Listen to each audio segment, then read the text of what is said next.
Hi guys, Hengist here from House Hengist Comics, and a big welcome back to the channel. This is Military Wargaming, and today, yes, we're in SANDBLITZ, Somaliland, Day 4, Part 2. This is part of the Tug Argonne offensive, August 1940, and here's our campaign map, and we're looking at 3 actions, 1 at Castle Hill, 2 at Block Hill to finish the day. A big shout out to Frederick Bills, a community painter, who's done a wonderful job here on these Battlefront Libyans. I absolutely love them. I'd also like to just say in research, Pignato's work on armoured vehicles is really good as well, and I recommend that. And in thinking about tanks, we've also got to think about damage. And we have a system that we've developed, which we'll be using in this series and throughout. Absolutely love it, and it works, and it's simple.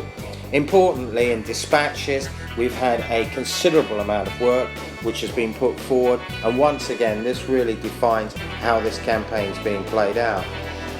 General Nacy and his entanglement with Sophia Lorenzo seems to have Hugo in the mix now, and that's a problem. But even a greater problem are the number of dead and wounded at Gerato Pass, which Sophia Lorenzo has personally witnessed.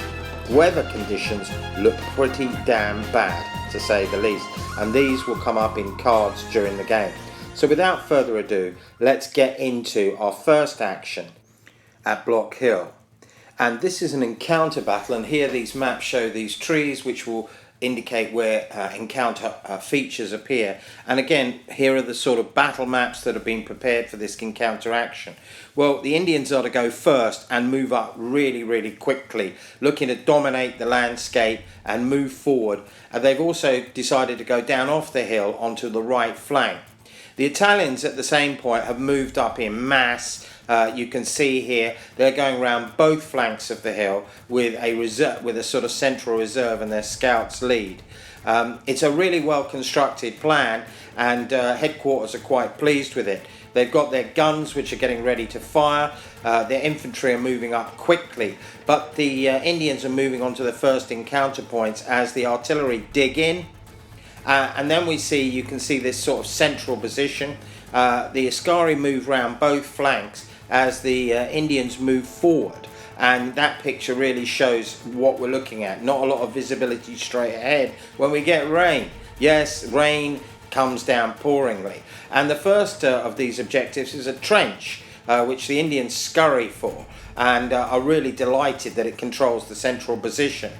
But we can also see they run into a sort of wire box, as do the Italians, so they've triggered those. And that's going to make this landscape now a little bit more complex, including these supplies. The Indians move forward rather aggressively, occupy the trench, and start flanking on both flanks. Now artillery starts to fall, and that's really effective as the Italians discover another slit trench, more shell fire, as we can see here, and the Indians are basically taking casualties. But their mortars, again, are very accurate and return fire very effectively against the Italian Askari. But they're moving down that left-hand flank when they're sort of jumped by another infantry platoon, which gives sort of defilade fire, charges down at the bayonet, and effectively overruns this sort of flank.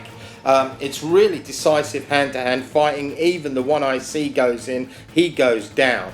And effectively that platoon is sent back. It has 3 pins and suppressed, but it gets a card later and manages to clear its pins before dashing off round the mountainside. Meanwhile, the Indians attack with great elan, and effectively they're using the trench as a base of fire. But the Indians moving forward come under mortar fire, are charged by the Askari, and their central reserves move forward as well, aggressively, as you can see here. So it's looking really quite dynamic. And the Askari scouts get into the trench. The machine guns, however, are pinned, but then soon unpin and are to go on overwatch. And the Indians charge forward, supported by trench supporting fire, mortar fire, which comes down on the Askari, and off-table artillery as well. They go in hand to hand, as the Indians do best, and drive off the first Askari platoon, in fact breaking them. They then move forward once again aggressively and break through and assault the trench where the scouts were in it and drive them off, occupying this quite brilliantly. And it looks as though it's going the Indians' way.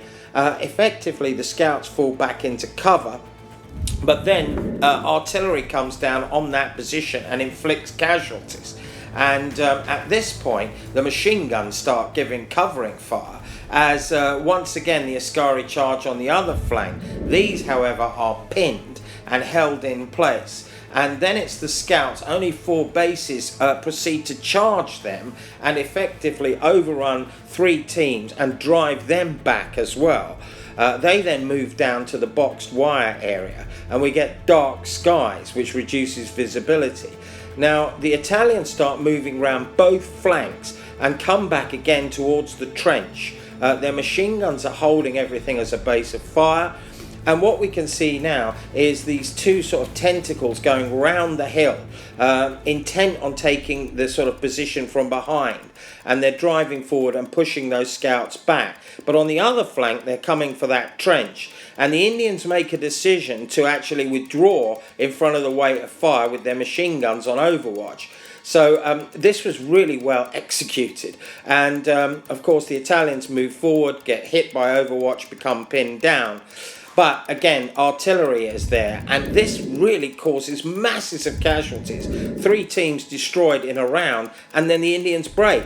Mortars return fire. That flank is open, and their artillery hits the machine guns in the centre.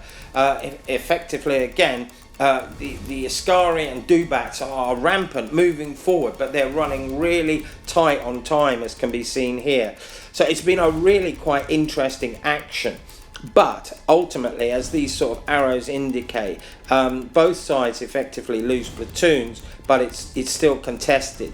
We now move to Castle Hill, which was a very aggressive battle, and this time the Italians are to have tanks, and this is going to make a massive difference even with pillbox structures. And you can see the tanks here moving up with the infantry following the battle plan. Always we try and follow those commanders' plans to the letter. Some flexibility allowed, of course, by the commander on the field. But the tankettes, it's the first time we see them rolling into action. However, the pillboxes are there and they've got heavy rates of fire. The Dubats are moving up, the second company. Artillery hits the ridge and really pounds that ridge. And it looks glorious for the Italians as they advance. However, there is a sniper there. And then we get rain. And although all the sort of British formations go on to overwatch, which was a really good strategy in this sort of weather, we start to see what the effects of heavy weather are on the armour, because the Italian tanks aren't that robust. In fact, they're unreliable. And this is going to cause a lot of these vehicles to bog down on rolls of 1. And we're getting turn after turn of rain. And it is causing so many problems. I can't remember how many terms we had in a row. I think it was 5 of heavy rain, and we had loads of vehicles bogging down. But as you can see, the machine gun opens fire, and casualties are heavy on the first advancing platoon. The commander effectively left isolated as more rain falls down. Artillery from the mortars, that's the only thing that can see, is hitting everywhere. And eventually it drives these platoons back. And this sort of map I've indicated shows roughly what's going on. As you can see, the central thrust is the main battle. But on the left, the vehicles are becoming bogged down. The sniper then opens fire and unbelievably hits the tank and destroys it straight to the slip, we think.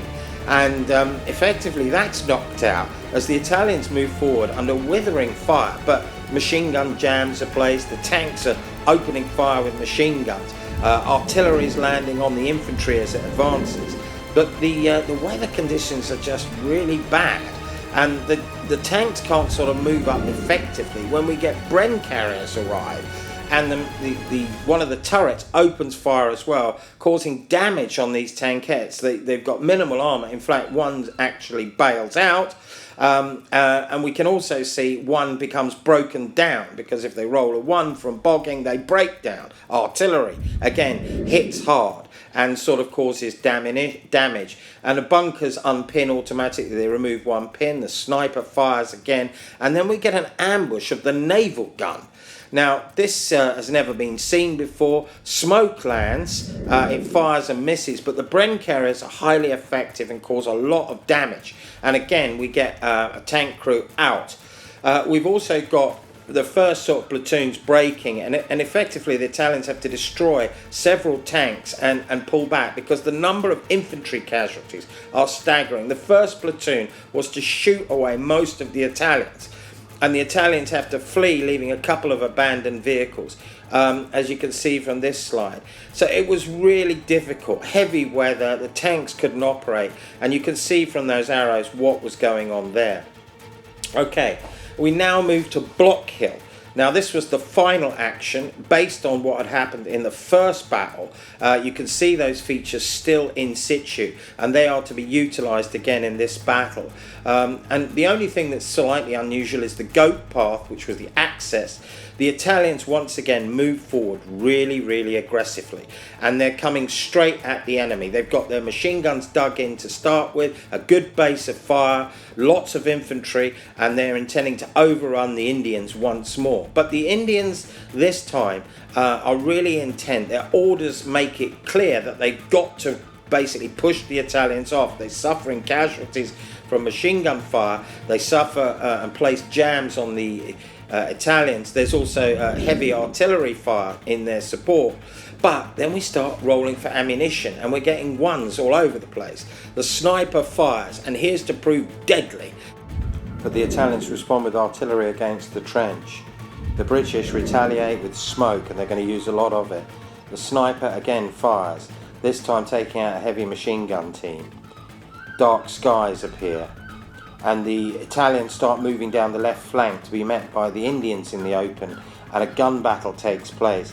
The Italians, however, lose lots of casualties and break, and this means the Italians have now got to switch their attack and reinforce that left flank as artillery lands on that ridgeline against the British. Smoke, the traditional counter, and that basically allows the sniper just to find a window and take out a second team. We've got more artillery landing. This is off-table artillery from the British, low on ammunition. And you can see here that we've got the Indians sweeping round. We've got effectively the OP team having to dash round from the smoke to get a position to get eyes on the attacking Indians on that left flank. And you can see them reinforcing here, when all of a sudden we get another low ammunition. That's no smoke left for the mortars, and the machine guns are ready, and they open fire against the advancing Indians. The Indian machine guns fire but run out of ammunition, and what we can see now is the Indians making a charge frontally as well against this position. The Askari tried to counter that in the dark skies with limited visibility. What's left of the smoke that's falling is really coming from the HE off-table guns, and you can see now there is a dynamic moment really in this battle. Will the Indians manage to get over this open ground and assault? And they do. They charge forward with a mass.